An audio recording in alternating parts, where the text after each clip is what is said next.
To support my YouTube channel, please like, subscribe and share. Thank you. दुआ और दुआ की कबूलियत के दरमियान अगर कोई रुकावट है तो वो सिर्फ वसवसा है, और वसवसा सिर्फ शैतान की तरफ से आता है। और दुआ की कबूलियत के दरमियान कोई रुकावट नहीं है अगर दुआ अल्लाह पर पूरे यकीन के साथ की जाए। हर मसले के हल के लिए दो ही चीज़ें दरकार होती हैं, और वो हैं दुआ और दवा। और जिस मरहले पर दवा काम नहीं करती, वहाँ दुआ वो हैरान कुन काम कर जाती है जो किसी मोजज़े से कम नहीं होती। कभी कभी दुआ को लफ्ज़ों की ज़रूरत नहीं होती, आँख से टपकने वाले आंसू दुआ बनकर अल्लाह की बारगाह में पहुँच जाते हैं।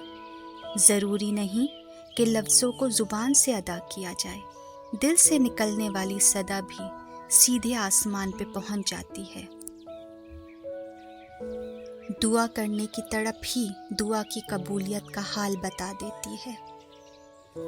गिला शिकवा कभी भी इंसान से न करें, क्योंकि शिकवा कब शिकायत की लंबी फहरिस्त में तब्दील हो जाए और बात कब गुफ्तगू से निकलकर बहस में तब्दील हो जाए, कुछ पता नहीं चलता।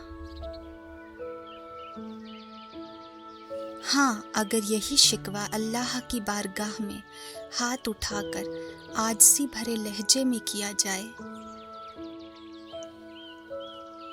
तो वो शिकवा एक खूबसूरत दुआ की सूरत में ढल जाएगा। बस फ़र्क इतना हो कि दुआ में किसी इंसान की शिकायत मौजूद ना हो, सिर्फ अपने दिल का हाल हो और अपने खालिक को पुकार कर उसके रहमो करम की इल्तिजा हो।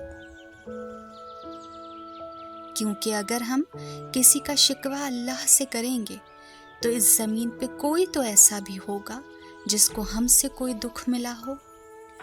अगर वो भी शिकवा अल्लाह से करे तो मेरा अल्लाह तो इंसाफ पसंद है, फिर पकड़ तो हमारी भी हो सकती है।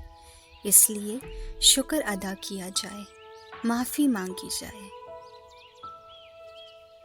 ताकि किसी और के शिकवे और आपकी माफ़ी अल्लाह की बारगाह में जाएं तो वो आपकी नदामत के आंसुओं के बदले इस शिकवे को ख़त्म कर दे, क्योंकि अल्लाह सबसे बड़ा माफ़ करने वाला है।